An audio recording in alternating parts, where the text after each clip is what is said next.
Hey guys, thanks for joining me today. I'm Mark. This is another mod that I've done to my Supra. I don't like that at all.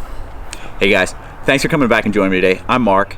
Today, what I wanted to do was show you guys how I installed this Rexpeed carbon spoiler on the rear lip of the car. So I had shown in the mods that I've done so far, I'd shown this was already on. And so what I wanted to do was, I actually was washing it the other day and noticed that some of the tape was actually coming undone. And so this was starting to separate. I didn't want it to separate. I didn't want it to rip off while I was driving. And so I pulled it off, cleaned everything up, got all of the glue and residue off, bought some higher stickiness tape, some better adhesive tape, 3M and Scotch. I got both kinds and I'm using both kinds on here. So I installed this today and I brought you guys along to show you guys how I did it. So let's get into exactly how I did it. So you really want to make sure that it is lined up. So I've got the spacing. I went and gapped it on both sides to make sure that the spacing is exactly where I want it. I have it sitting on here so that it's nice and flush. And what I did was I took some masking tape and laid it down on both the car and on the spoiler, and then took some scissors, cut it, and laid it down so that they match up. So that if I was to take this off and go to put it back on, once it's all prepped and ready to go, I can line it up without having to worry about looking over here, is the gap right? Looking over here, is the gap right? The gap will be right because I've already established that and I've got the markings in place. And so when I go to put it on, I'm going to kind of line it up with this center one, get it lined where I want it, tack it where it needs to be, make sure that the sides are where they are, come over, make sure everything's aligned, and that will make putting it on and installing it centered really good.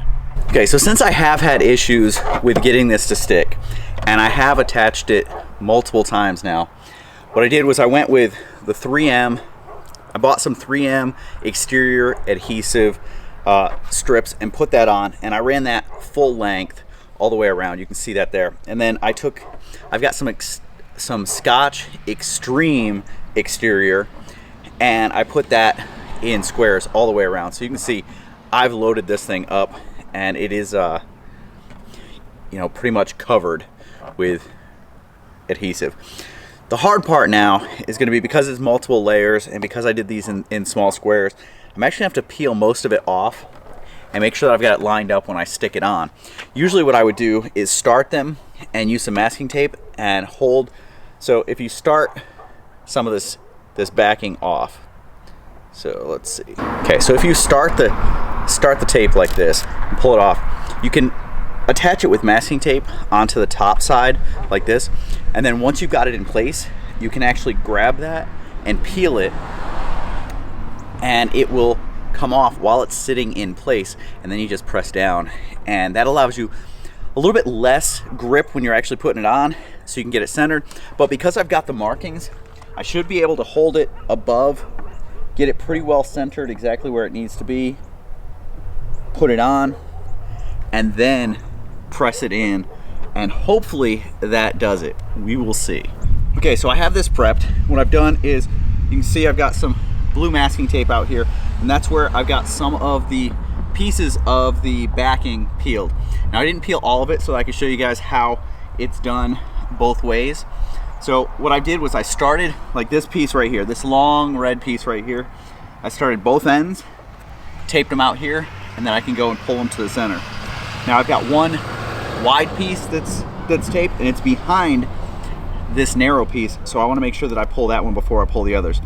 Now, because I have so much that's exposed right now, I've got to be really careful that I've got it in place. So prior to doing this, I did isopropyl wash on both of these just to make sure that the surfaces were nice and clean and ready to accept.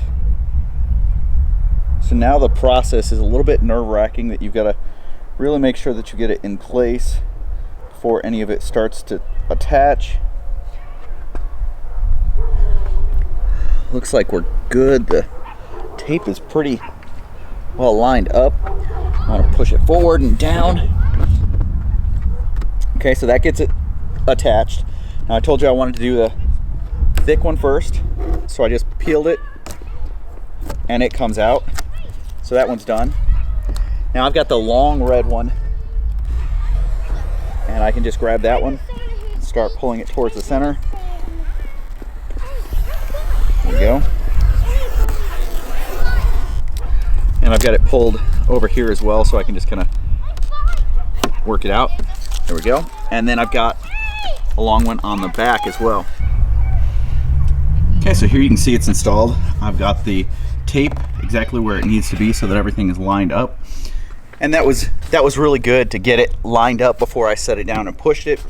And so now I've got all of the masking, or all of the tape backing removed, and it's in place.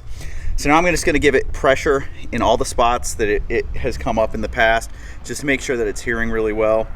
And yeah, give it a little bit of heat out here in the sun. Now, a lot of people have asked about fitment, but you can see here, there are no gaps. Everything lines up really well.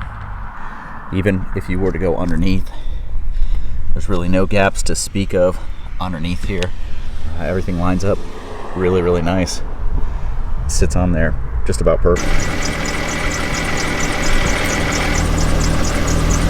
So guys, that was how I installed the Rexpeed carbon spoiler on the back of my Toyota Supra.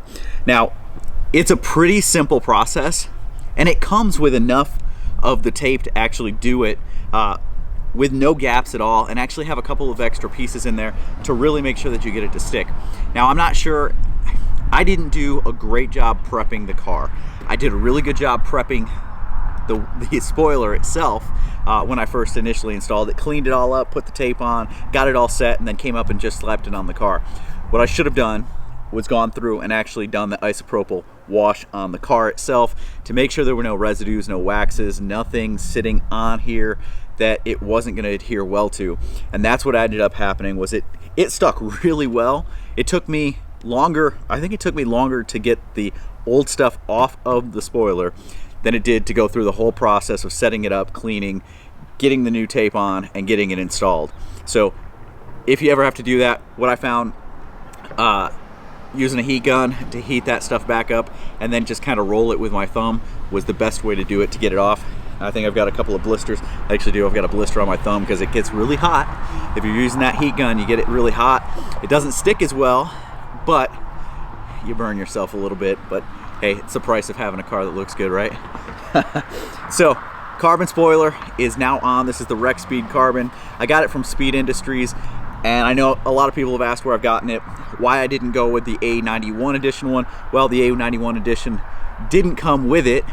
You had to wait. I know a lot of people are now getting their A91 duckbill spoilers, but you've got to go in, get that installed at the shop or do it yourself. Involves drilling some holes, and it's a little bit more expensive. Actually, you could buy about 3 of these for the price of the one that comes stock. And really, I love this carbon look. This exposed carbon weave is really what I wanted to see on here. You know, down the road I may go with a bigger spoiler, and maybe one that goes over the top of this, maybe pull this off and go with something else. I don't know, we'll see. But having this with no holes gives me the option later to go with something else, like a Street Hunter or a Heritage, a Sebring, whatever. There's a lot of different ones out there that look really good. For now, I'm going to stick with this. I really like the look, but that's what I've got. Hope you guys enjoyed it. If you guys did, go down, hit that like, give it a thumbs up. If you haven't done so before, hit that subscribe button. Right next to it will be a bell icon. If you hit that, you'll get notifications every time I upload a new video. All right, guys, we'll keep this going. See ya.